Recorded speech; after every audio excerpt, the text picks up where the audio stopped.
Hare Krishna. Welcome to Śrī Īśopaniṣad class, everyone. So, sorry, we are getting a little for the late start. We will start with the Mangalacharan prayers. And yeah, let me try to share.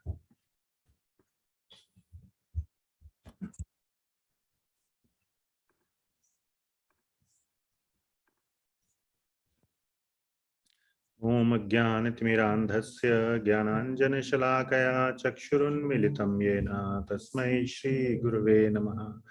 Śrī Chaitanya Manobhishtam Sthapitam Yena Bhutale Swayam Rupaha Kada Mahyam Dadati Swapadantikam Vandeham Shri Guru Shri Yutaha Padakamalam Shri Gurun Vaishnavanscha Shri Rupam Sagrajatam Sahagana Raghunathanvitam Tam Sajivam Sadvaitam Savadhutam Parijana Sahitam Krishna Chaitanya Devam Shri Radha Krishna Padan Sahagana Lalita Shri Vishakhanvitamscha Namah Vishnu Padaya Krishna Pristhaya Bhutale Srimati Bhakti Vedanta Swami Niti Namine Namaste Saraswati Devi Gauravani Pracharine Nirvishesha Shunyavadi Paschatya Deshatarine He Krishna Karuna Sindho Deenbandho Jagatpate Gopesha Gopika Kanta Radha Kanta Namostute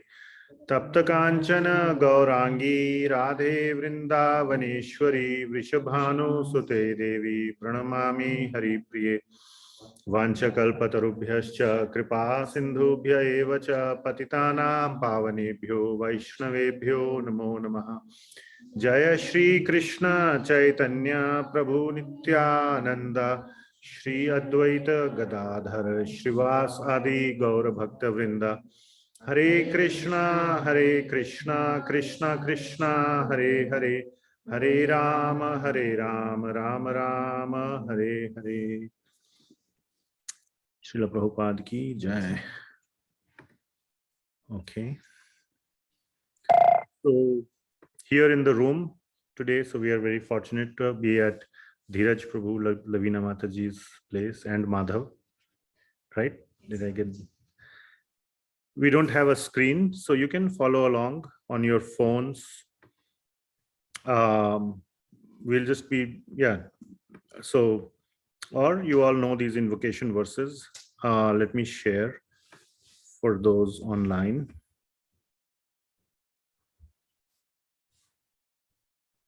What was that? Can you see the PowerPoint here? Okay. Yes, Prabhuji.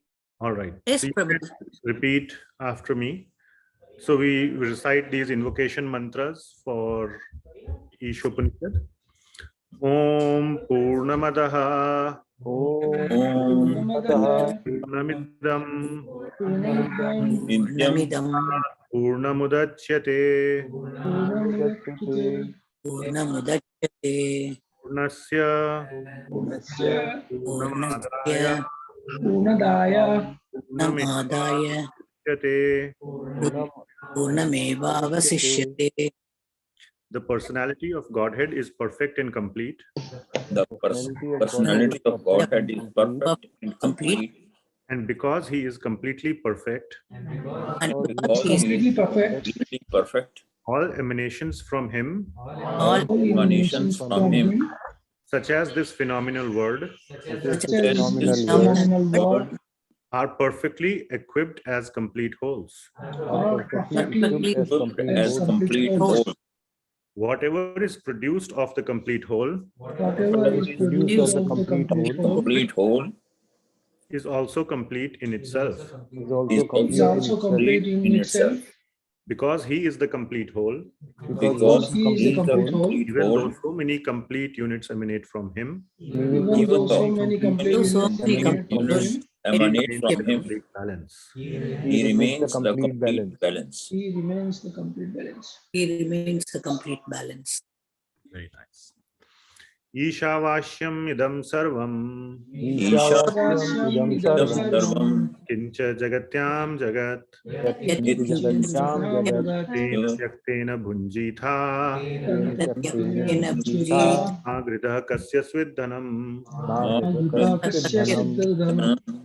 Everything animate or inanimate everything that is within the universe that is within within the the universe is controlled and owned by the Lord. is controlled and owned by the Lord. One should therefore accept Therefore, accept only those things necessary for himself, only those things necessary for himself, which are set aside as necessary his for quota, which himself. are set aside as his quota. and one should not accept other things, And one should not Other accept knowing well to whom they belong. knowing well knowing to whom to they whom they belong. belong.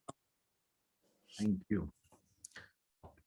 So, thank you for joining. So, today's topic is Mantra 6. And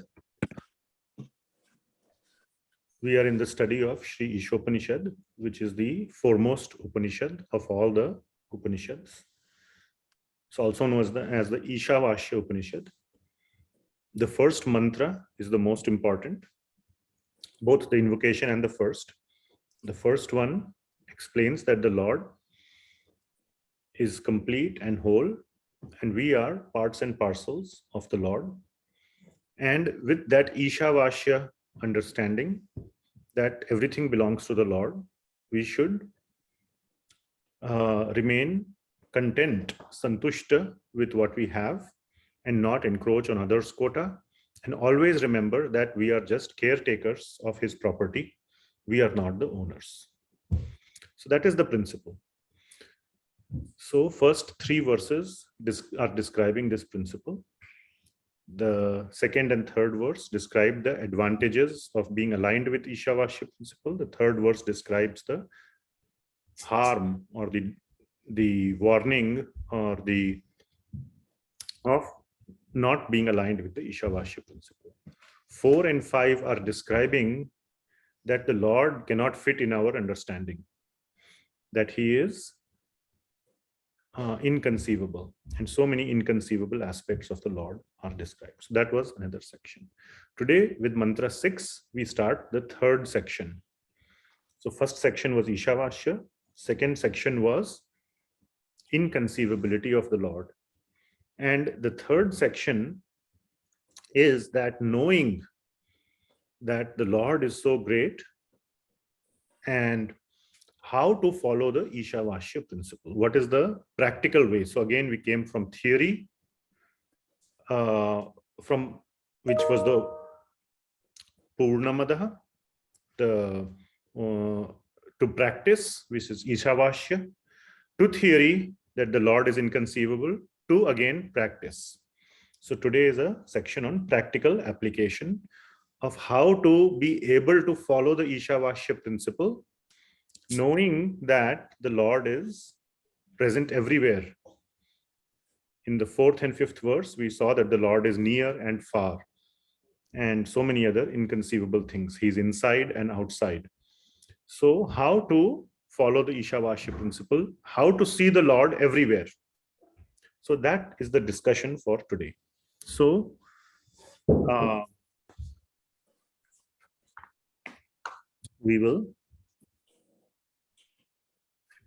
will recite the 6th verse. Yastu sarvani bhutani atmani eva anupashyati sarva bhuteshu chatmanam tato na vijugupsate. So what is this verse? Yes, so this is, I am now, for those who are following along, please let me, am I sharing anything now? So I can share the Īśopaniṣad here.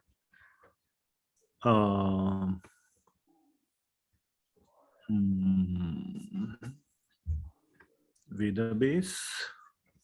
Are you seeing the browser? Yes, Prabhuji. Okay, mantra 6. Okay. So, and those here in the room can open it on their phones or whichever way you would like.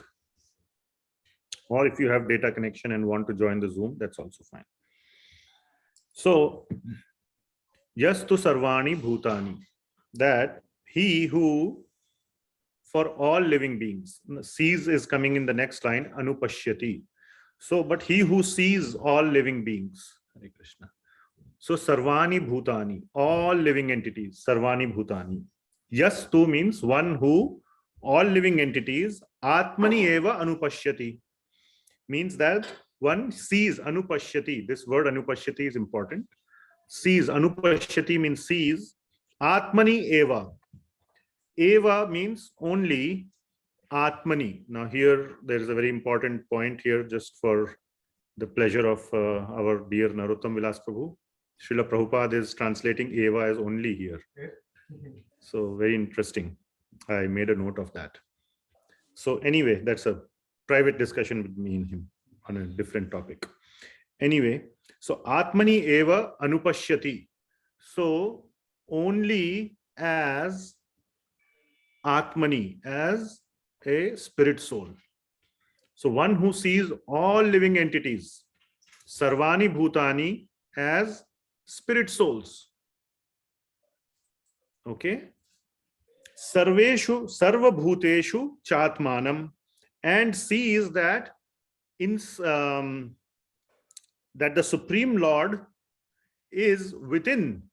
So as sees all living entities as spirit souls, and sees that the Supreme Lord, Sarveshu Bhuteshu, inside them, who is also there, Cha Atmanam. Here Atmanam is referring to the Paramatma. So within all living entities, you see the spirit soul and the Paramatma.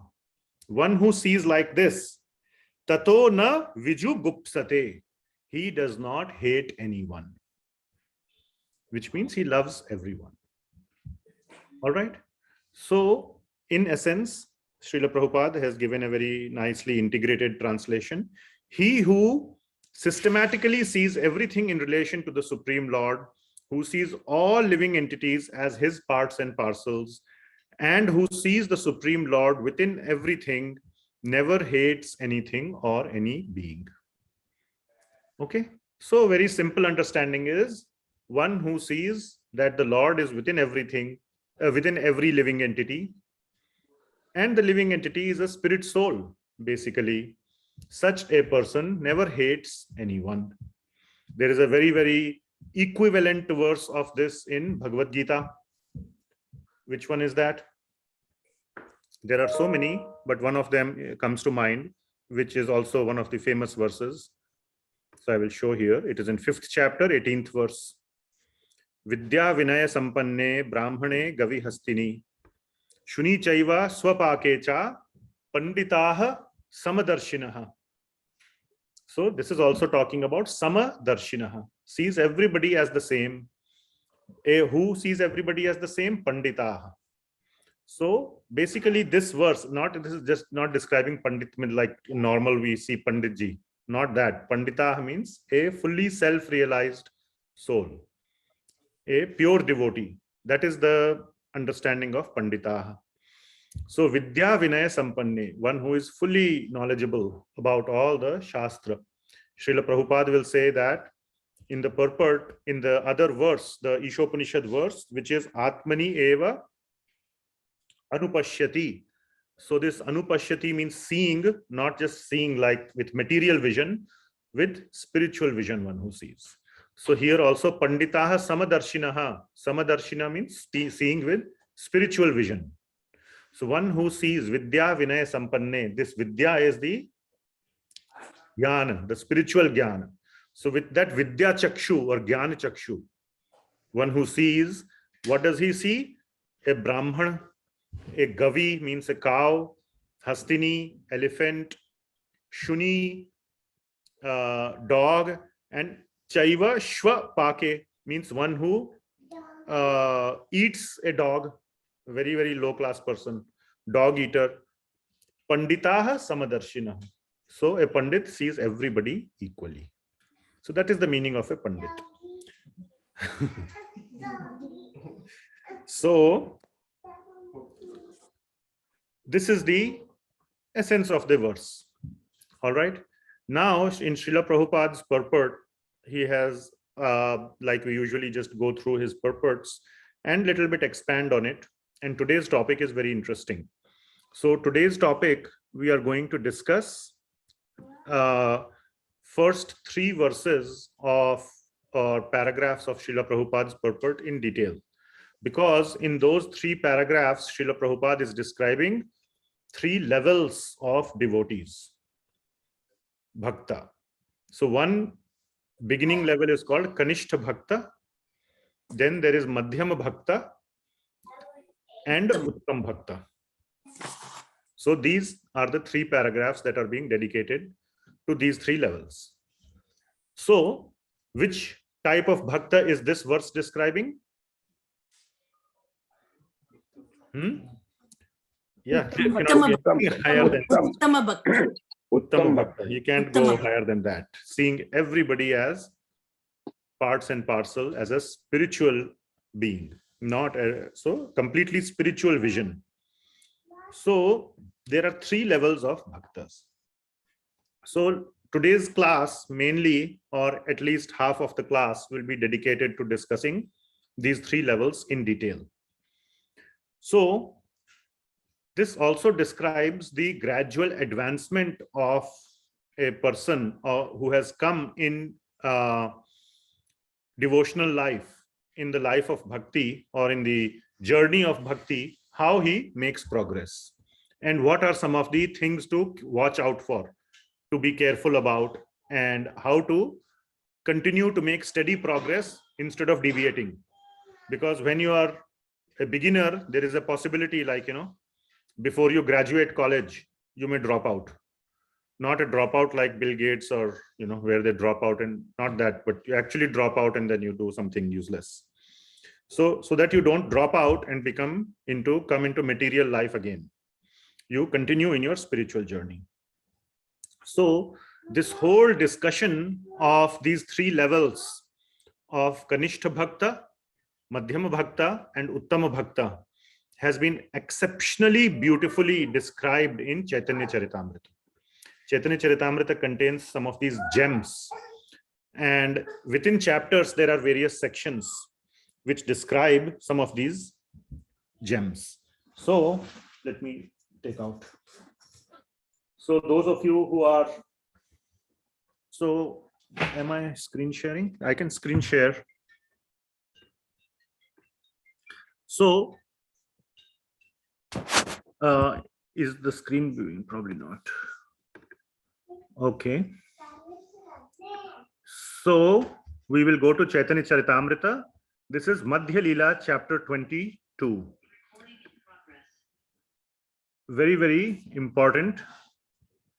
Am I recording? No. But is it being recorded? Yeah. Yes, Prabhuji.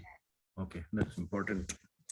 So this is chapter 22, where Lord Sri Chaitanya Mahaprabhu is giving very detailed instructions to Srila Sanatana Goswami. And this section starts approximately from verse number 40, 42, 43, something like that, and goes all the way till about 74, 75. So about 30 verses, 30 plus verses are there. We will go through some of these in detail. Some of these we will go quickly. Of course, we don't have time to go through so many verses. But this is an absolutely important section of Chaitanya Charitamrita, which describes the progression and the call to action here for all of us, including myself. As I was preparing for this, I was relishing it very much, because I could see what are the things I am doing, what are the things I am not doing, where I am in this ladder or in this sort of spectrum. It's like a spectrum. So we have said there is Kanishtha, Madhyama, and Uttama Bhakta.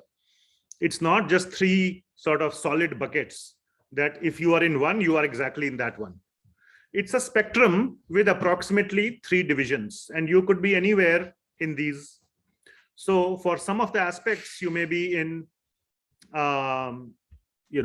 Madhyama or Kanishtha. For some, you may be. So you need to see where you are. That is the point. Please try to identify your place in the spectrum and see what it will take to go to the next level and act on that, work on that. So it is a very, very important section, very practical section for your progress, for our progress in bhakti. Okay. So the foremost aspect that differentiates, now this discussion is equally useful for even the new people, because we will start from the very basic. The foremost thing that differentiates among these levels or across this spectrum is one's shraddha. Okay. And shraddha means faith in Bhagawan. So how does it awaken the faith? The faith begins to, now faith is something that is cultivated. So the faith begins by a desire to develop the faith. That there should be some desire in the heart. I want to know about God. Okay. And that can happen due to multiple reasons. So there is a desire to seek. It could be out of anything. It could be even due to something material.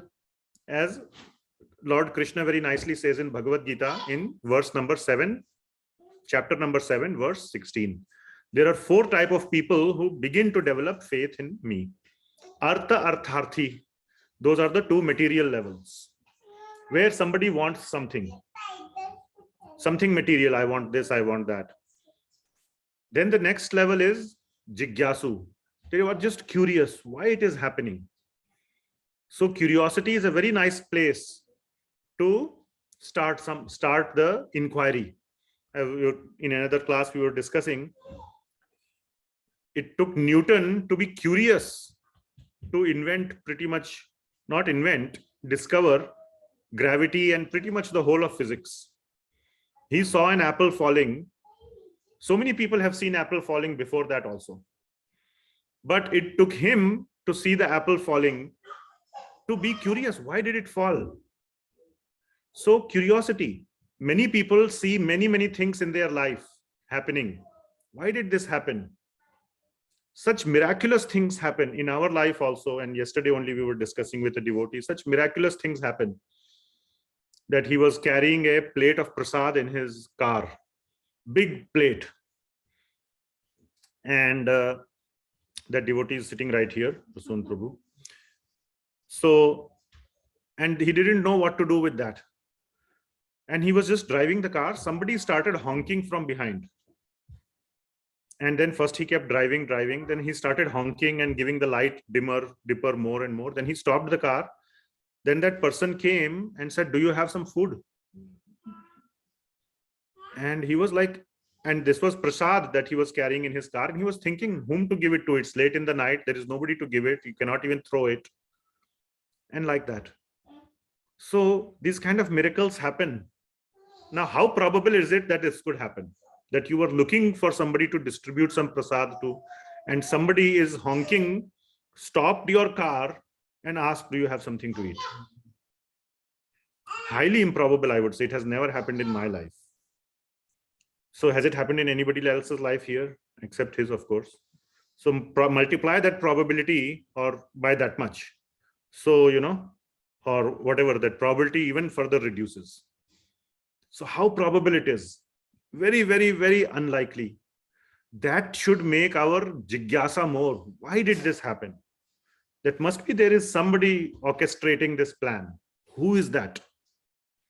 So that is jigyasa. So the desire to seek starts from these kind of things. Usually it starts from disgust. Disgust of what? Material life. Even sometimes when your children also reject you, whom you have invested so much love, when they grow up and all, so many times we see, or so many you invest in some relationship so much, and then you see complete reversal of expectations and just sometimes you get completely disgusted that this is what life is all about. So disappointments, frustration, etc. But better not to wait till that happens, till you start your journey.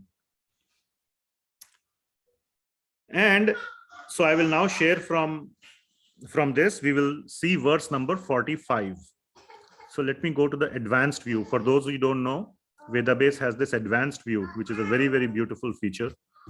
So we will go to verse number 45. And Chaitanya Mahaprabhu says that such a situation is actually a fortunate situation. That if you have,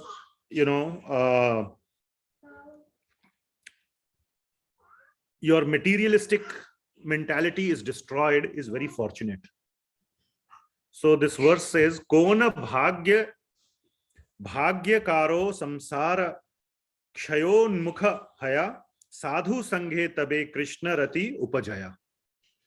So Kona bhagya karo, that out of some bhagya, samsara kshaya unmukha haya, samsara kshaya unmukha. Unmukha means to arise. So this material life somehow deserts you. You should consider it a bhagya. Then sadhu sange tabe krishna rati upajaya. That then one should go and take the sadhu sangha, take the association of holy, saintly people, and then krishna rati, the attachment to Krishna, will upajaya, will occur. So one should consider it to be a fortunate situation if there is some disappointment in life, because that causes one to take shelter of devotees. The second step, so the first step is to some cause of desire. Some cause or something triggered the desire. The second step is that the Lord sends a devotee in your life. Somehow or the other, the Lord will send a devotee in one's life. So we will go, so this section in Chaitanya Mahaprabhu is quoting a verse, then he is quoting a verse from Bhagavatam, then again he is quoting his own verse and Bhagavatam. So it toggles between the two, his own. So we will just take the odd number for sake of time. So we will go to 47. And here Chaitanya Mahaprabhu says that to such a Bhagyavan person, who is a Bhagyavan person? Who has developed that desire out of any reason, usually due to samsara kshaya, due to the materialistic disappointments. Bhagavan sends a devotee. So here the next verse is, Krishna yadi kripa kare kona bhagyavane guru antarayami rupe sikhaya apane. That if Krishna is merciful on you, Krishna yadi kripa kare kona bhagyavane, you have to be even some more fortunate that somehow or the other Krishna sends a devotee in your life in the form of Guru. Guru antaryami rupe. Krishna is antaryami, but he comes as a Guru in your life. Sikhaya apane, to give some shiksha. Okay. Then what happens? Then one should take the association of the devotee. So the devotee may come in your life, but you have to associate. You have to take their instructions, their teachings, spend time with them. Let it rub off on you. So sadhu sanghe Krishna bhaktiye shraddha yadi haya bhakti phala prema haya samsara yaya kshaya. So somehow or the other, the materialistic life gave you a disappointment. Now you should take sadhu sanghe Krishna bhaktiye. You should take this sadhu sangha with the Krishna bhakta who has come in your life. Shraddha yadi haya. This yadi word is very important here. First yadi in the previous verse was yadi, if Krishna sends, that's his mercy. Now this yadi is on you. You cannot do anything about his will, whether he sends or not. Usually he sends. This other yadi means if, is on you. that you have to take his association. Sadhu sange Krishna bhakte shraddha yadi hoya. If with shraddha, if with some faith you listen, you associate with this sadhu, bhakti phala prema haya, samsara yaya kshaya. More detachment from material life, materialistic mentality happens, and bhakti phala, which is prema, arises in your heart. So this is the process. Very simply, have the desire. Don't wait for material calamity to happen. Associate with devotees, whoever may be there available. Spend time with them. Try to understand Krishna, instructions of Krishna. Then, and this stage, what is described in this 49th verse, is the stage of stronger shraddha. And this is where Adau Shraddha starts. That with this much faith, then you take regular association of a devotee. So, and unmotivated, ahaituki and apratihata, both things happen. Ahaituki means no material motivation, that I am going to Bhagawan with a wish list. You go with some shraddha that anyway materialism is reducing. It is, why is it happening? It is happening due to some higher cause. I should take interest in that spiritual topic and I should move forward with that shraddha.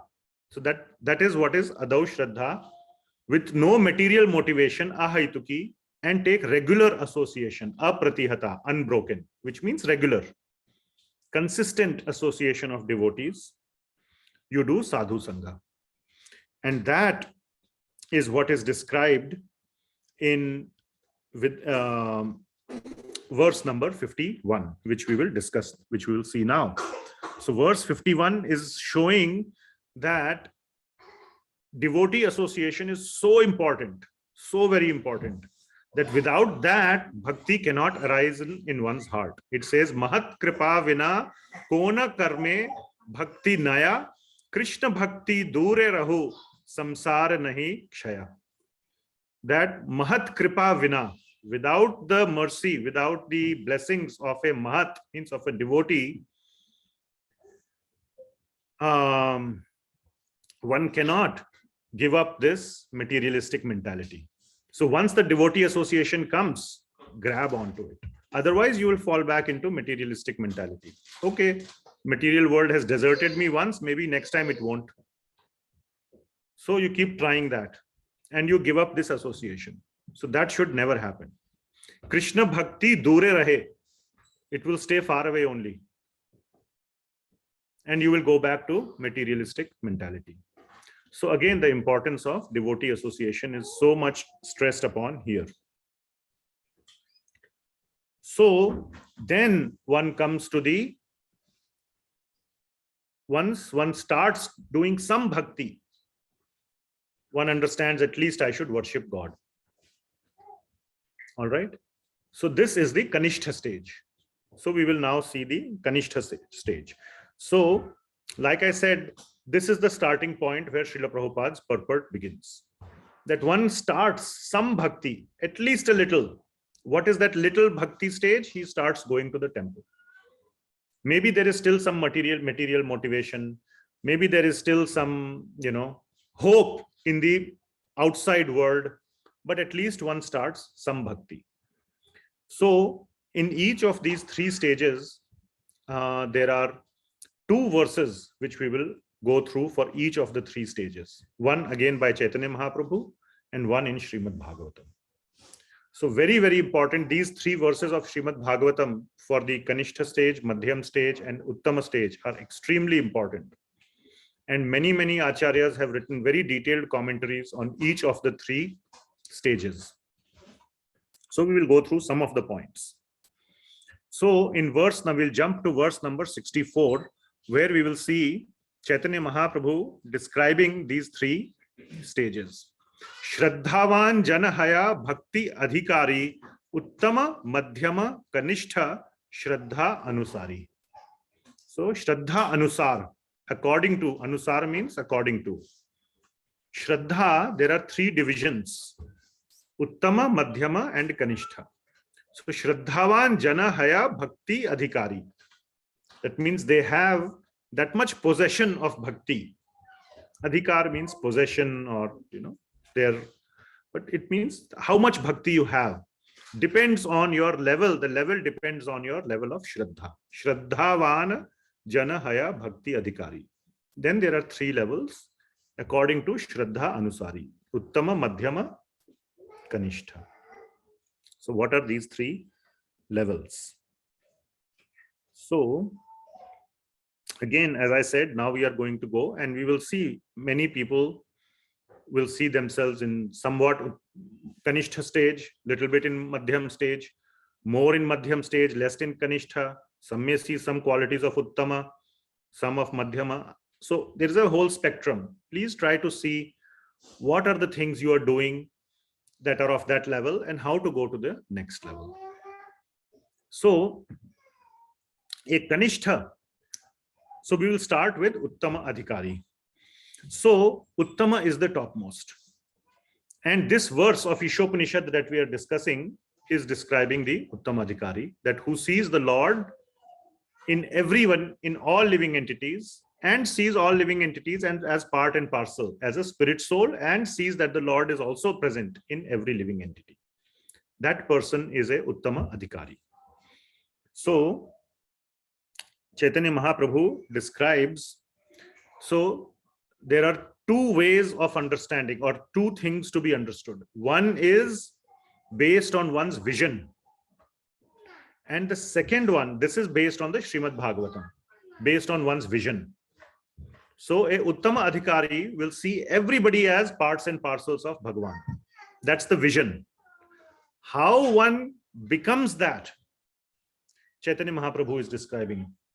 And that one becomes a very, very perfect devotee, Uttama devotee, by two things.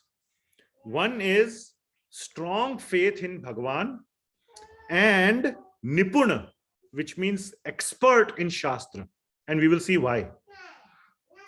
So this is described in the 65th verse. Shastra yukte su nipunna. So in the Shastra, yukte su nipunna. Su nipunna means extremely nipunna. Nipunna means expert. So Shastra yukte su nipunna dridha shraddha yara. And dridha shraddha.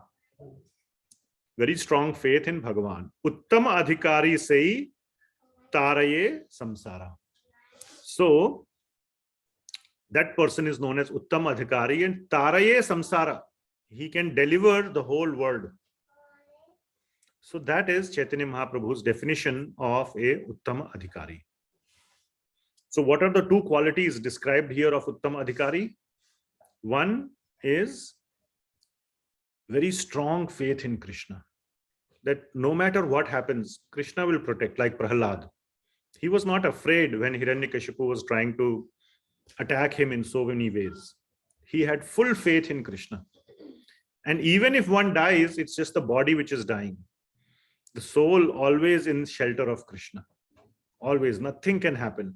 Whatever else may happen, let it happen. The body he also considers as something outside me. So if there is fighting outside, you can be sitting in your home peacefully. They are fighting. Similarly, such a person even considers his body as something outside. Something happens to the body, okay, it's an outside thing that is getting affected. I am perfectly in shelter of Krishna. So that is first point. And second point is su nipunna in shastra. Very, very expert in shastra. And therefore such a person taraye samsara. He can deliver the whole world. Why? Because in the world there are all kinds of people. And in the next verse we will see three kinds of people. Okay. So including there are people who are fully materialistic, almost to the extent of being demoniac, and very expert in that as well, who will deny God. If you want anybody, you can message me for those who are interested in science and all. There was a conference in some Oxford University actually, where a person who was a very big religionist became a complete atheist. And he said that he was like, he would preach the Bible he was preaching the Bible for like many, many years. And so over a period of some years, he became like converted into an atheist. And that was because he was living among atheists for such a long time.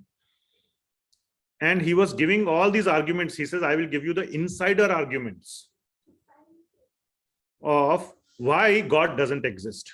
This is all what these religionist people say. And here are all the scientific reasons why God doesn't exist. So he very easily got convinced or influenced to the point, so which means that he was not at a uttama stage. He might have been at a madhyama stage or a Kanishtha stage, because his understanding of philosophy was not very strong and he got influenced by it. So instead of like the uttama, Sai taraye samsara, they can deliver the whole world. He got eaten up. Not he couldn't deliver, but he became consumed by samsara, by these atheistic arguments.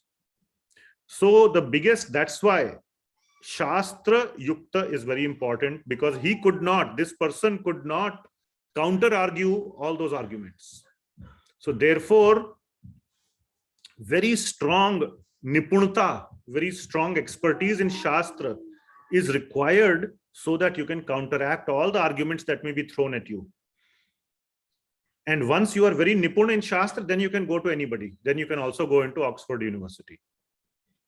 I mean, Oxford University may have a religion department also, but you can go into the atheistic department of South, for example, as well. Then you will not, one will not get affected. We will see in madhyama Adhikari, if you are a madhyama, you should never even look at that side. You should completely, if that is the atheistic department, you should walk this side. That is like the COVID ward. Don't even go there. Otherwise, you will catch COVID. All right? Completely avoid. So if you are not strong in Shastra, don't mix with atheists or demoniac people or materialistic people. That will come later. So this is the connection between these three items in Uttama stage. What is the first item? Shastra Nipunata. Second thing is strong faith in Krishna. And the third faith is ability to deliver everyone. Okay. Their strong faith in Krishna is never shaken because no arguments can sway them because of their expertise in Shastra. That's why they can go and talk to anyone and deliver anyone. So that is how this understanding of Uttama Adhikari or Uttama Bhakta exists. Are you all following? Uttama Bhakta? You want to become one? So like people who are not very in Shastra, I'm thinking of people like my grandma and all. Can they never be Uttamadhikaris? Maybe that's getting answered later, but they have to be that is what this, so the question is that can somebody who is not very nipunn in Shastra cannot be called as Uttamadhikari? They probably cannot deliver the word from that. So that is what Chaitanya Mahaprabhu is saying. And in the madhyama Adhikari level, we will see that they have very strong faith. Dridha shraddha is one of the things, but not so nipuna in Shastra. And they are madhyama Adhikaris. So probably then that kind of person will be madhyama Adhikari. I don't want to artificially dilute the standard and say, no, they are all uttam. So I am just saying exactly what is there in the Shastra. And according to that, such a person would be madhyama. But Prabhuji, sorry, I'm kind of intervening. Yes, go ahead. Yes. But there could be that somebody who's totally uneducated but has complete faith on Lord and the scriptures revealed to them. Isn't Yes. that possible? That is possible. And Gaur Kishore Das Babaji, for example, would be an example. Very illiterate, but he is the guru of the most scholarly person on earth at that time, Bhakti Siddhanta Maharaj. So yes, by very strong faith on Krishna, Krishna gives them dadami buddhi yogam tam. So that is definitely possible. So, Thank but you. one way or the other, like, even like this example I gave, honorary degree, honorary PhD. Just because a person has gone and done great things in the world, he may not have actually done the study of PhD, which takes 5 years, 7 years. But just because they have actually gone and done something great outside, they are given a PhD honorary degree, correct? Which means they have a degree. So such a person who is such a strong bhakta, there may be exceptions, and definitely there are great devotees who are illiterate, materially illiterate, have no, but through Bhagawan, they can deliver anyone through the strength of their bhakti and through the shelter of Bhagawan. So yeah, that is those are corner case exceptions, I have to admit. All right, then let us see the definition of Srimad Bhagavatam, which is given in verse number 72. So later on, so then we'll jump back and forth and we will see this verse of Srimad Bhagavatam. Prabhuji, I want to go back to the previous point. There's a question here in the room. Yeah. It talks about being nipunn in shastra. Yes. It might be possible that somebody is nipunn in shastra, for those corner edge cases, right? That somebody is nipunn in shastra without reading those shastras because of other avenues, like being in touch with somebody or being in being close to a devotee who is nipunn in shastra. Yeah, so shastra nipunnata doesn't have to come by reading a paper copy of the book. Before Veda Vyas ji put it all in writing, the shastras were conveyed through Guru Shishya Parampara, through association of the disciple with the Guru. The shastras were not written down. They were only curious about that. So yeah, it doesn't have to be acquiring the nipunnata in the shastra through reading a paper hardbound copy or even a website. It could be through association of devotees of a guru, but ultimately what you are understanding is the shastra. However, that may occur. Was that your question? Definitely. Not a question, but All really right. curious about Yeah. the ways. So we saw Chaitanya Mahaprabhu's criteria for a uttama bhakta. Now let us see Srimad Bhagavatam's criteria, which is very similar to this verse of Īśopaniṣad and also to Vidya Vinaya Sampanne, Brahmane Gavihastini, Shuni Chaiva, Swapake Cha, Panditah Samadarshinah. And this verse is also very similar. Sarva Bhuteshu Yah Pashyed Bhagavad Bhavam Atmanah Bhutani Bhagavati Atmani Esha Bhagavata Uttama. So who is a Uttama Bhagavat or a Uttama devotee is one Sarva Bhuteshu Yah Pashyed. In all Sarva Bhuteshu, all living entities, who sees Bhutani Bhagavat Bhavam Atmanah. One who sees the Lord as sees the living entity as the spirit soul and sees the Lord in them is Bhutani Bhagavati Atmani Esha Bhagavata Uttama. So such a person is a Uttama devotee. So this is similar definition. So we understood what is a Uttama devotee. And he can go and preach anywhere. He can never be swayed. His shraddha is very strong. He has full faith on Krishna and he is very expert in Shastra. These are the qualities of a Uttama Bhakta.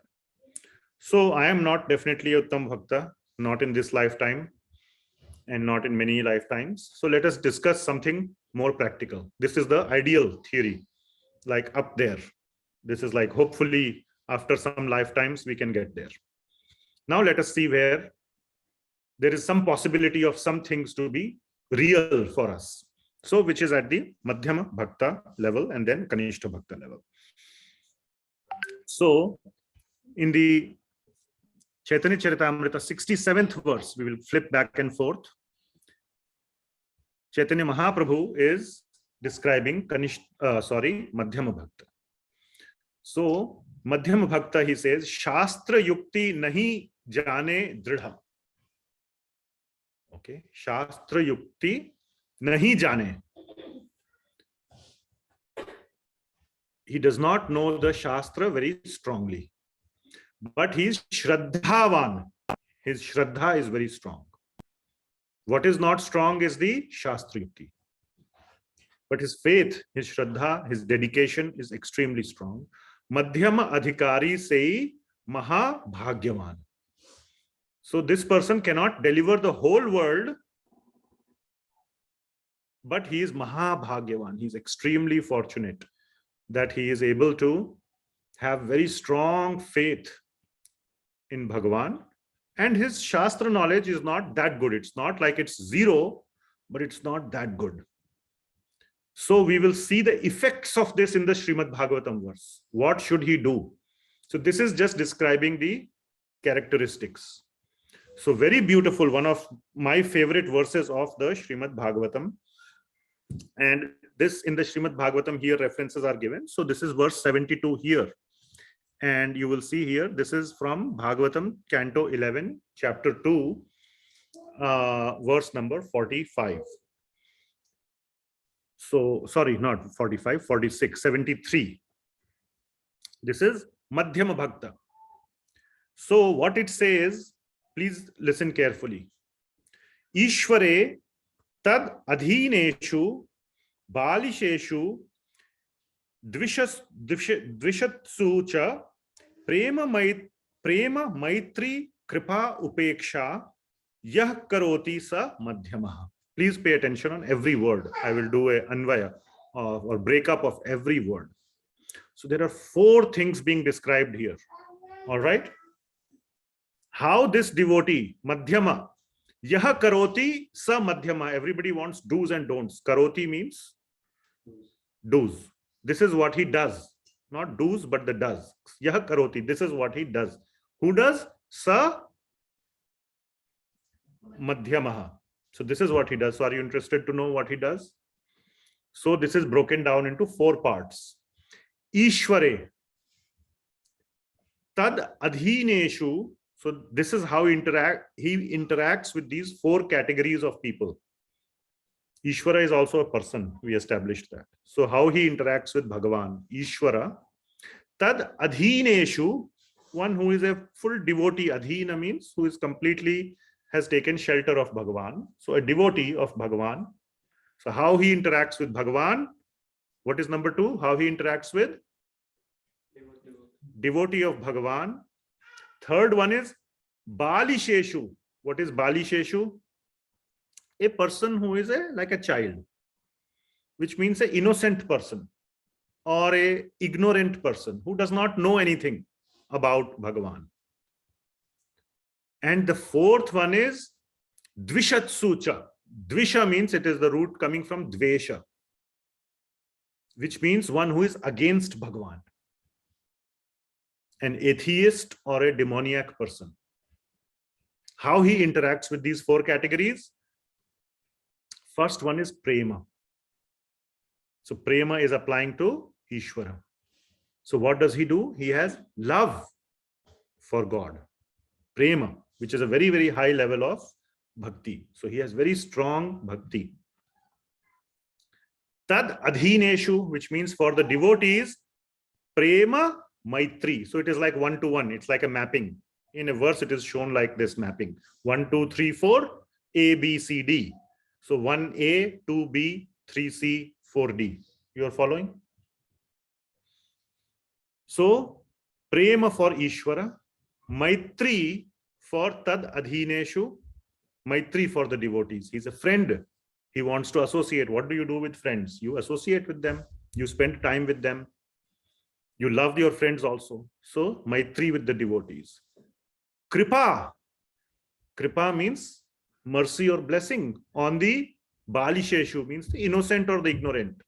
That understanding is he goes and shares about Krishna to them.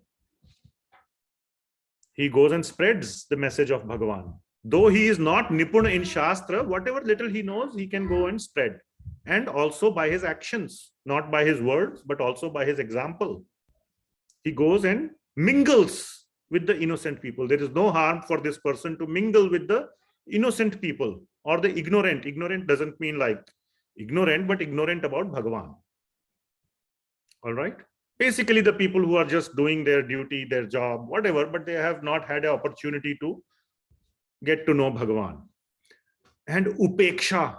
Upeksha means complete avoidance. The root meaning is upeksha means negligence or neglect. So he completely avoids who?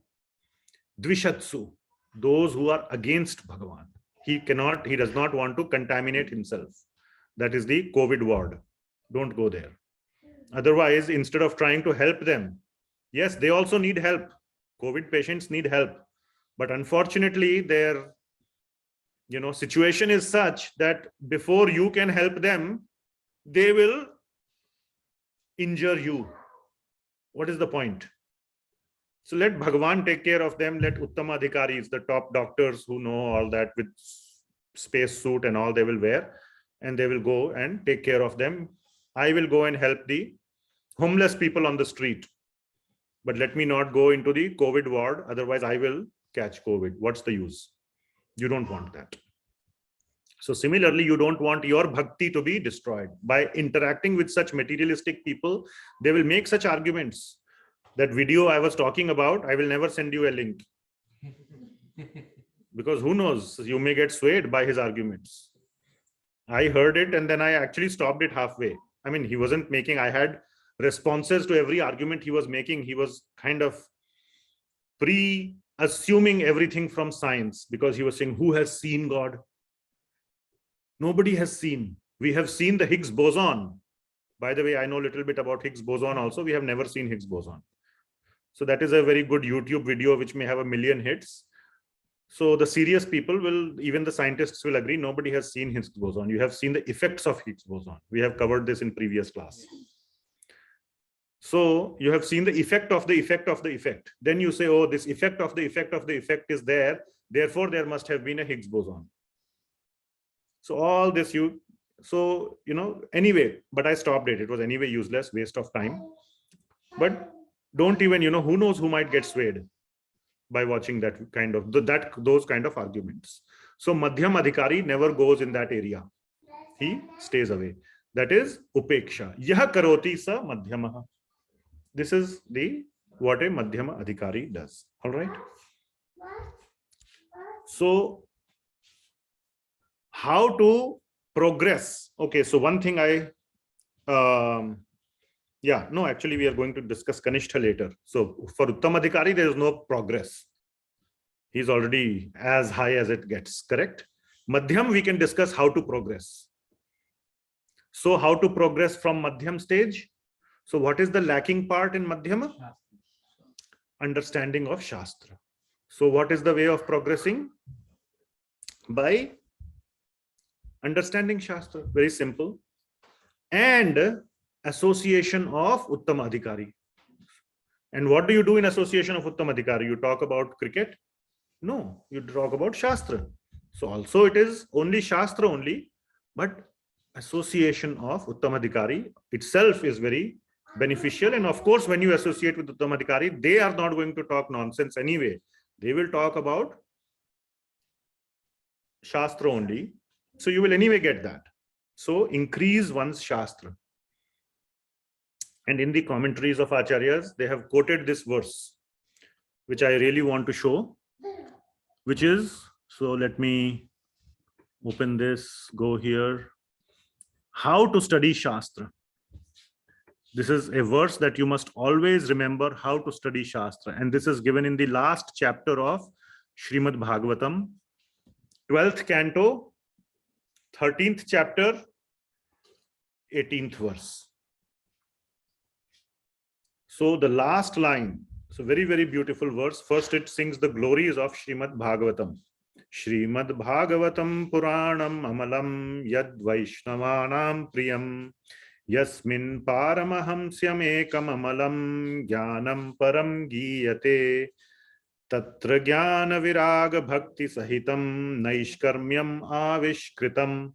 Now comes the important line. Tat Shrivana Shrinvana Supatana Vicharana Paro Bhaktya Vimuchen Narah. So Tat, this Srimad Bhagavatam, Tat, which has been described above as Amala Purana, as the Jnanam Param Giyate. This is the topmost, knowledge, Param Giyate. That Bhagavatam, Tat Shrivana. So you have to do Shrinvana, means you have to first hear, but not just passive hearing. Shrinvana, Supatana. You have to do very serious study of it. Vicharana Paro, and you have to contemplate on it. Vichar karna hai uspe. So Vicharana Paro. So Tat Shrinvana Supatana Vicharana Paro. Bhaktya Vimuchen Naraha. Like this, the bhakta can get moksha, can get self-realization. Okay, so this is what the devotees do. So madhyama adhikaris, madhyama bhaktas must do this kind of Bhagavat study. Shrinvan, Supatana, Vicharana Paro. You must remember these three words. Shrinvan, Supatana, Vicharana Paro. It is self-explanatory. Supatana, not just Shrivana. Shrinvan is like how you watch TV. After 10 minutes, somebody asks you, what did you hear? I don't know. Goes from one, comes out of the other. You're just Shrinvan. I mean, that is one way possible to read Bhagavatam. Some people just, maybe just sitting and Shrinvan. 5 minutes later, you ask, what did you listen in the lecture? Completely blank. Happens to me also, maybe when I'm tired or maybe when I'm, just thinking about something materialistic. What did my boss say? What emails are there? This, that. Why did my wife say this to me? She should not have said, whatever may be the case. Or my children or my mother or whatever. So many things take over your mind. So, Supathan, you have to do very careful study. Vicharana Paro, think about it for your own life. So that is the process for advancing from Madhyam to Uttama stage. Okay, let us go and discuss Kanishtha stage.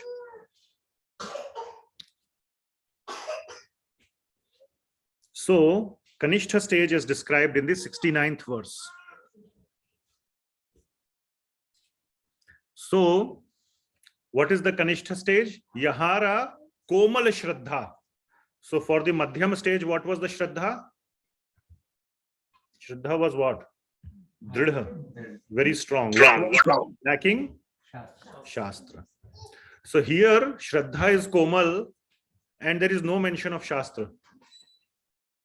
So, no knowledge of Shastra, and Shraddha is also very Komal. Komal means what? Soft or weak. Soft means it can be punctured. Okay. So, Komal Shraddha se Kanishtha Jana Krame Krame Teho Bhakta Haibe Uttama. Krame Krame. It happens gradually, one can become a top class devotee. But it doesn't happen overnight. Krame Krame Teho Bhakta Haibe Uttama. So slowly one can become a devotee. Now, Srimad Bhagavatam gives a very, very nice understanding, a little bit more detailed understanding of a Kanishtha Bhakta. Are you all interested? And you can see some of you are all probably much advanced, but some of your friends, or maybe you yourselves in a past many years ago, you can consider yourself and see if you fall in that category of Kanishtha. Or many other people that you may think. Now, never judge anyone, but I'm just saying, best is to look at your own life. And this is in verse number 74, which is from Srimad Bhagavatam, as you can see, Canto 11, Chapter 2, verse number 47. So what this says, archayam eva haraye pujam yah shraddhaye hate na tad bhakteshu na cha anyeshu sa bhaktah prakritah smritah. So what does it mean? Archa ayam eva haraye. So pujam yah shraddhaye hate. So there is some shraddha. There cannot be zero shraddha. Zero shraddha means you are not even a Kanishtha. Kanishtha is also a bhakta.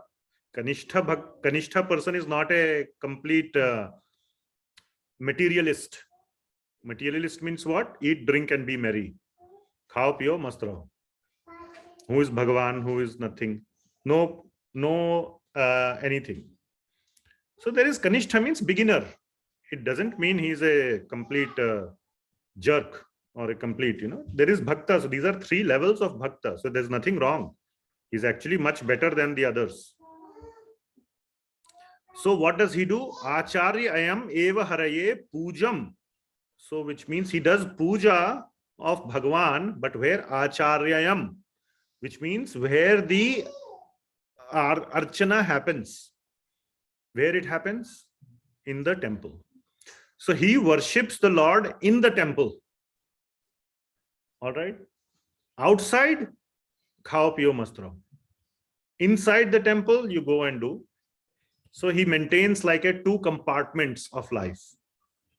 Okay, that is good start.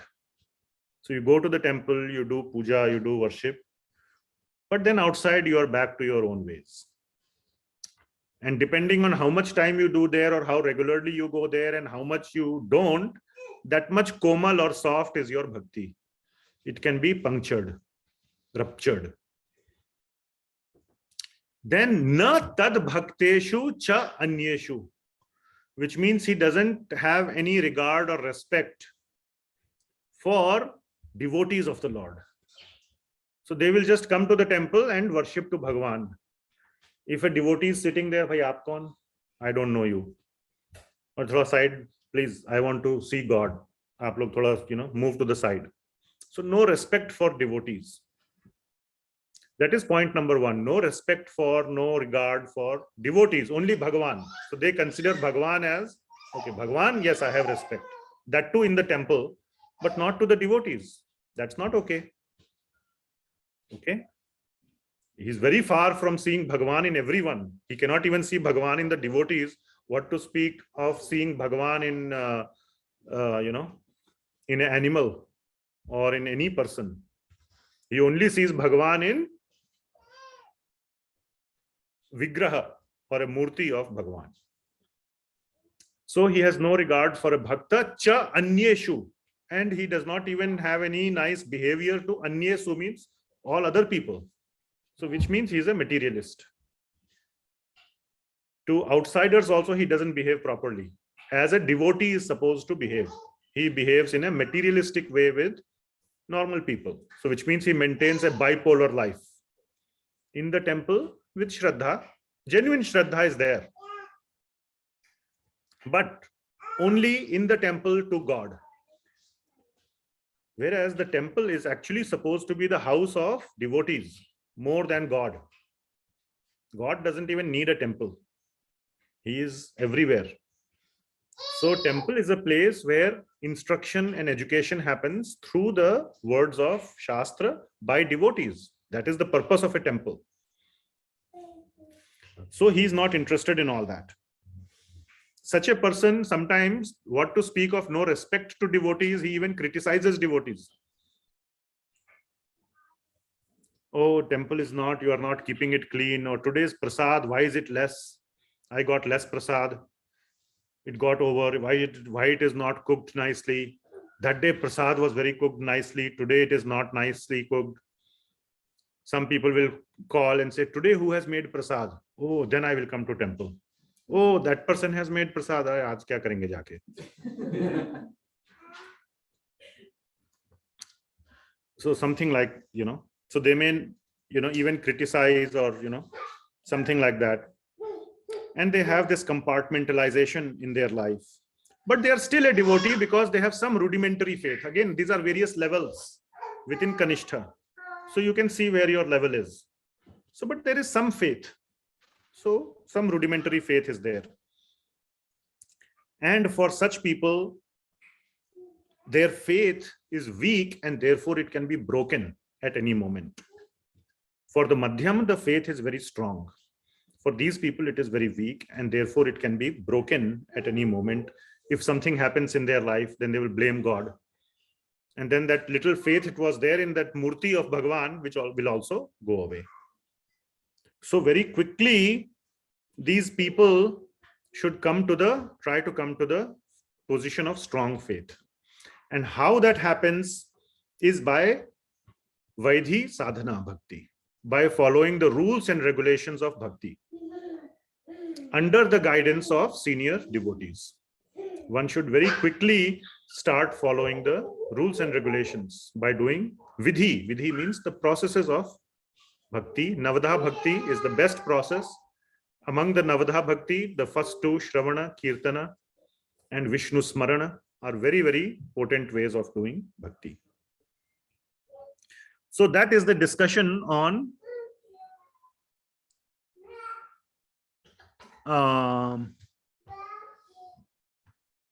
the three levels. And this is what Srila Prabhupada is describing in his 3 paragraphs of purports.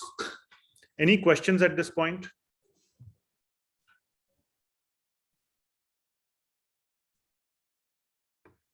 So let me see. Is there any specific sequence of Shastra study? So the question is there any specific sequence of Shastric study? Yes, absolutely. You are already doing Bhakti Shastri. So Srila Prabhupada has given these 4 books. You can study them: Bhagavad Gita, Śrī Īśopaniṣad, Upadeshamrita, and Bhakti Rasamrita Sindhu. Then you can study Srimad Bhagavatam, and then you can study Chaitanya Charitamrita. This will keep you busy for at least 15 years. Minimum. So you have a roadmap for 15 years, then we can discuss after 15 years. Prabhuji, how do you see preaching by Kanishtha and Madhyam work devotees? Preaching by these devotees? Yeah, because I mean, if there are maybe somewhere between Kanishtha and Madhyam, how do you see Yeah, so it is devotees of very that difficult level? for a Kanishtha. So this Srila Prabhupada will talk about this in his purport little bit, which we will come to. Kanishtha cannot preach. He has zero knowledge of Shastra. His own faith is very weak. So best for him is to preach by example. If he is coming to the temple, let him at least bring along other people.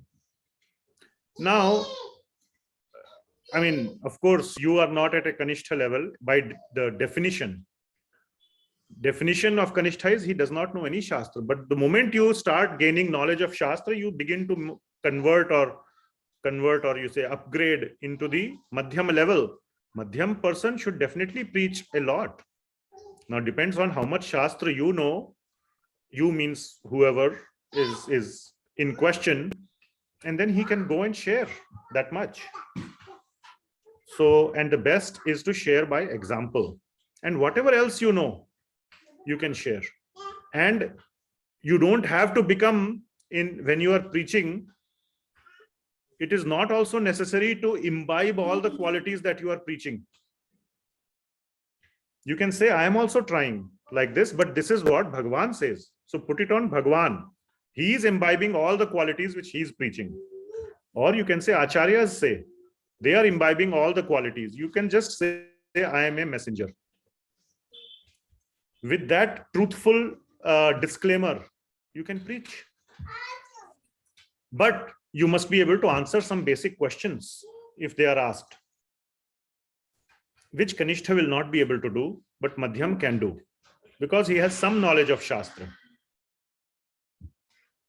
So was that kind of the answer, or do you have any other points like what? No, Prabhuji. I mean, thank you for the answer. I mean, that explains. It was just a concern that at what level you can actually go and talk about and, preach people. Yeah. So like I said, Thank these you. are not just three very well-defined buckets. It's a spectrum. Yeah. So to the extent that you know, you can go and preach. And you Okay. feel confident enough to answer questions, basic questions. And if you don't, the best policy is to say, I don't know. But Sure. only go and preach to innocent people. Don't go pick up arguments with the atheists or who are, having this. You should have the intelligence to judge that is this person asking me questions really out of his desire to understand, or is he leading me into a trap by starting to ask simple questions and then confuse me and trap me because he has an agenda. So if you have the slightest understanding that that is what is happening, stop it right there. Otherwise, your faith could get impacted.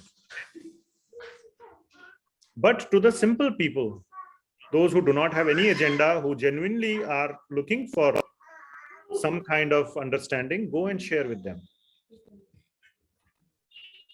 Thank you. Hare Krishna. Okay. Hare Krishna, Prabhuji. Yes, Hare Krishna. Prabhuji, as you said during your discourse, when I am chanting or when I am reading Bhagavad Gita, Narayaniam or something like that, my thinking goes towards the day-to-day problem, being a person with responsibility, the issues I face or the problems I face. My mind goes to that. How to reduce that impact and concentrate on what I'm doing, like chanting or reading Bhagavad Gita or other things? So that is a very, you all heard the question, that when you are reading Bhagavad Gita or something, the mind goes here and there. So that is not very specific to Bhagavad Gita. Even if you are reading some technical book or you are working on your office project, also yeah, it same thing whatever happens. So this is, so this is a issue of controlling the mind and keeping it focused. So a very nice thing, a very nice way is, and by doing japa is a very good way. Now, I'm not saying the purpose of japa is getting the focus of mind is a materialistic skill. It is not a spiritual skill. Putting the focus of mind on Bhagawan is the spiritual skill, but just focusing the mind on something is a materialistic skill. And that skill can be obtained by materialistic means. But the best way to have a byproduct of that is to do japa. And as it is mentioned in Bhagavad Gita, if your mind goes away, bring it back. Just bring it back simply. As soon as you realize that your mind has wandered away, just bring it back. You will see, and over time, last month, every 10 seconds you have to bring it back. Now you have to bring it back every 30 seconds. So you were able to retain it for 30 seconds. From 10 to 30, that's 3 times increase. So keep doing the practice, and slowly you will be able to make the mind retain or sit in the one place for longer and longer time. Thank you, Prabhuji. Yes, thank you. Okay. All the Bhakti Shastri students, please log in with your real name. And if there are multiple people from a family, please make sure you log in separately so that it gets recorded. And please make sure you log in for the whole time, because Zoom does tell me how many minutes you have joined.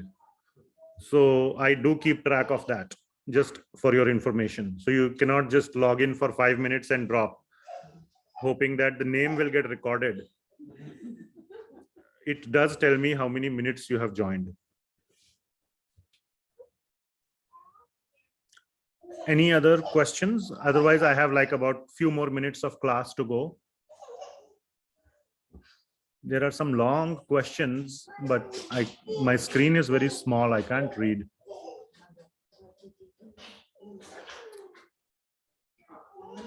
I'm trying to read the question on the chat so they can help everyone but are helpless and instead only gonna seeking solution. That's more like a comment. Such people, I don't know at what point that comment was made. So what is the meaning of such people is a little bit lost on me. Okay, just knowledge of Shastra is not enough, correct? Blessings of Krishna are needed to attain him, and being learned is not prerequisite for that. And being learned is, without that, Shastras are of no particular value to the soul. And forget verses. So I don't fully get the question, because I'm also under pressure of the class and being on the sort of the class platform. It kind of is a little hard to understand and read, but the general question, as I am understanding, is when we say understanding Shastra, it is understanding Bhakti Shastra. So understanding Shastra about Bhakti, not about some Sankhya or some impersonalist Shastra. And that is why Srila Prabhupada has recommended all the Bhakti books. And Bhagavad Gita is the foremost Bhakti Shastra. Yesterday itself, we were just going through the Bhagavad Gita chapter 13, where Arjuna is asking about some Sankhya topics. Who is Kshetra, Kshetragya, Jnana, Gyeya, Purusha, Prakriti. And Bhagavan Krishna says, I will explain you in brief. For whoever is interested in details can go and read the Vedanta Sutras and the Vedas. So Sankhya is not the main topic of Bhagavad Gita. Bhakti is the main topic of Bhagavad Gita. And then Srimad Bhagavatam is the topmost Shastra for Bhakti. So one must read the Bhakti Shastra. And definitely, even, and the question said, what's the point of reading? I may remember and then forget. Yes, that happens all the time. For me also it happens. Sometimes very, very famous verses of Bhagavad Gita, which I have, when I was little younger, I remembered like left, right, and center. Now I'm forgetting. You can call it little bit age, or you can call it maybe I'm not revising so often, but that's okay. Forgetfulness and remembrance, everything comes from Krishna. That should not, the faith that is there in the heart only strengthens. You may forget the Shastra, but the faith continues to strengthen. And continue to read the Shastra. Doesn't matter that you are forgetting. So continue to read the Shastra. Due to various circumstances, there will be forgetfulness. Do not worry about it. And don't think that nipunnata in Shastra will come in this life, and in this life I will become uttama Adhikari or uttama bhakta. Don't worry about that. Just continue the process. So I hope that answers those questions on the chat. Anything else? Yeah, Hare Krishna Prabhuji. Yes, Hare Krishna. This is Ashish. I have the same sort of questions which Mataji asked just now, and you have replied for that. How the mind jumps when we read the books, but especially personally, what I am feeling now, Prabhuji, I just started japa, mala japa, and I'm in progressions of towards 16 japa, but so far I blessed for the 4 I was able to do it a day, and the same thoughts are coming. When I'll do, after some time I will doing the japa maha mantra, but after some time my mind will jump like a monkey jumping one branch to another one. Though I am continuously jumping, japa is doing. So can you please give the insight, or the same answer will apply for japa also? Largely the same answer will apply, but you mentioned 16 malas of japa, and I would just advise that quality is more important than quantity. So yes, you are trying to get there, but maybe your desire is to get there within certain time frame, and because of that there is some kind of pressure. So give up that pressure, give up that drive to get somewhere by a certain time, and focus on the quality. And even for those who are doing 16 rounds, it's very hard. I am very much part of that club where it is very hard to do 16 quality rounds of japa. Make up your mind that I will do 4 rounds with very good quality. But because you have taken a sankalp of doing 16, you can do 16. But you can make up a sankalp that 4 rounds or 8 rounds, I will do really nicely. And slowly try to increase that number and bring it to 16. But for those who have not taken sankalpa, do as many rounds of japa as possible, but with good quality. And good quality doesn't mean from day one. What it means is, as your mind wanders away, bring it back. And try to keep track in your mind. How long, what is going on, why it is going away. That is one thing. And the second thing is to understand the importance, the significance of Nama Japa. And for me personally, a very, very, very strong understanding of Nama Japa comes from Srimad Bhagavatam, Canto 6, first 3 chapters. What is there in those 3 chapters of Canto 6? Who can tell? Who can tell? 6th canto, first 3 chapters. So here Bhagirath Prabhu has given the absolutely right answer. The story of Ajamila. There is no other aspect or no other episode in Srimad Bhagavatam that more strongly emphasizes the importance of the name of the Lord than that. Please do Shrinvan, Supathan and Vicharana Paro of those 3 chapters of Bhagavatam. Canto 6, 1, 2, 3. Do a surgery on every word of those 3 chapters. It may take you 1 week, it may take you 1 month. Do it. And you will get hopefully such strong understanding of the importance. Like a diabetes patient will get or a person, who gets understanding how bad sugar is or how beneficial dieting is, whatever may be the case, then you can take action on it. So try these things. Thank you, Prabhuji.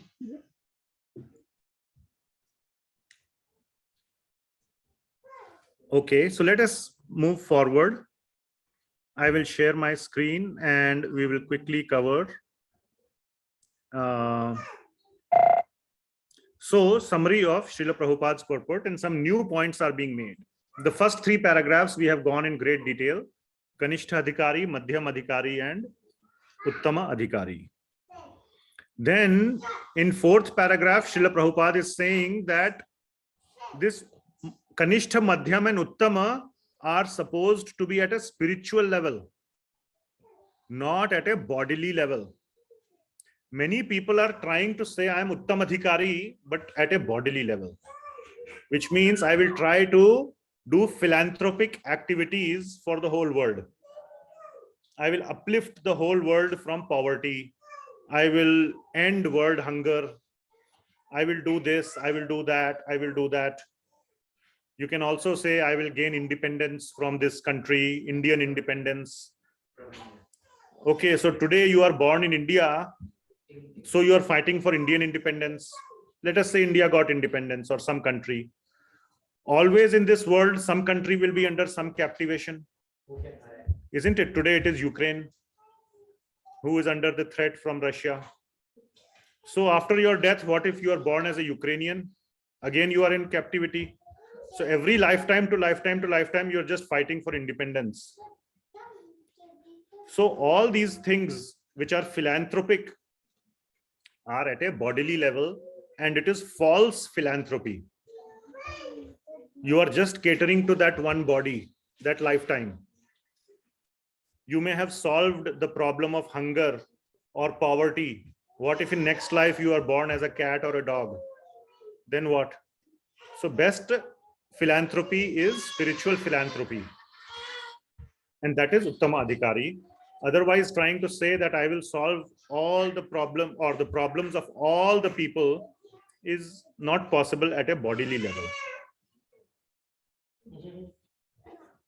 Then in 5th paragraph, Srila Prabhupada says, continues the same thought about anupashyati, that by seeing everybody as equal.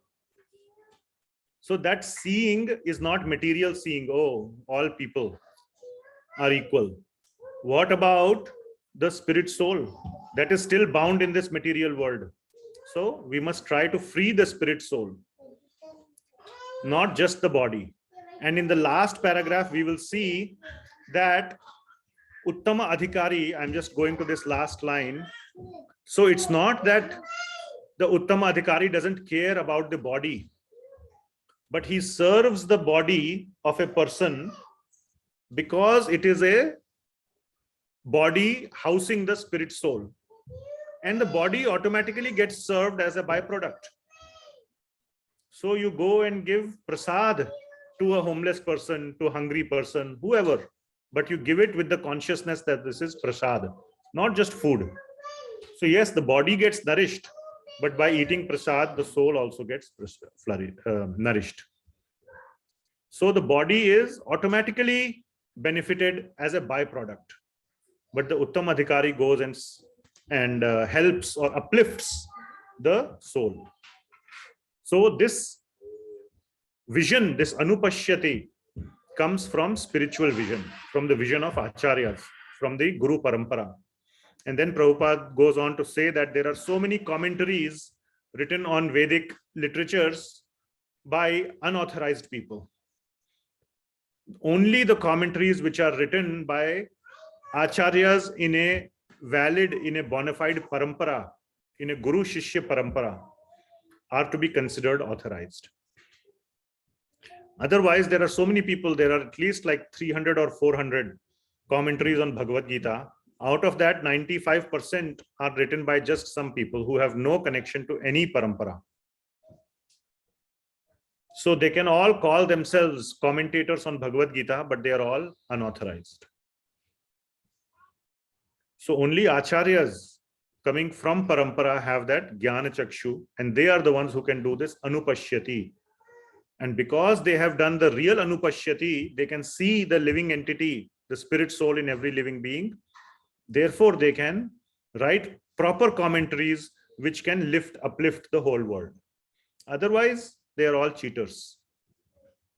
They're all just trying to say something which is not going to help the soul. It might help the body temporarily, but those will all be temporary solutions, not permanent solutions. Sir, one question. These 95% people who would write all those books and commentaries, would they fall in the medium or uttam, Kanishtha? So they may not fall in any of those categories because they may not be a bhakta at all.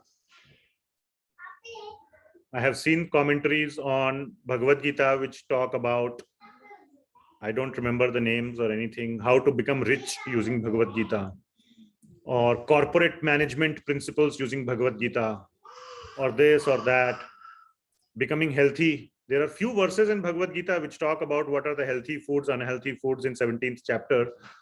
But then they make it as if the Bhagavad Gita's main purpose is to how to become healthy, bodily healthy, not spiritually healthy. So who knows? They may not even be in the Kanishtha stage. So nobody in the Kanishtha stage should write commentaries. Even if one is in the Kanishtha stage, one who is not a bhakta at all should definitely not write. Madhyama people, I would say, perhaps can write simple commentaries. And definitely uttama bhaktas can write full detailed commentaries. And Srila Prabhupada says that Bhagavad Gita and Srimad Bhagavatam are the fundamental scriptures. Any commentary on any shastra that is not aligned with these, which says something different from what is written in Bhagavad Gita and Srimad Bhagavatam, is unauthorized. So that is the summary of all the paragraphs. So that ends our discussion here. Okay. Any final questions before we end?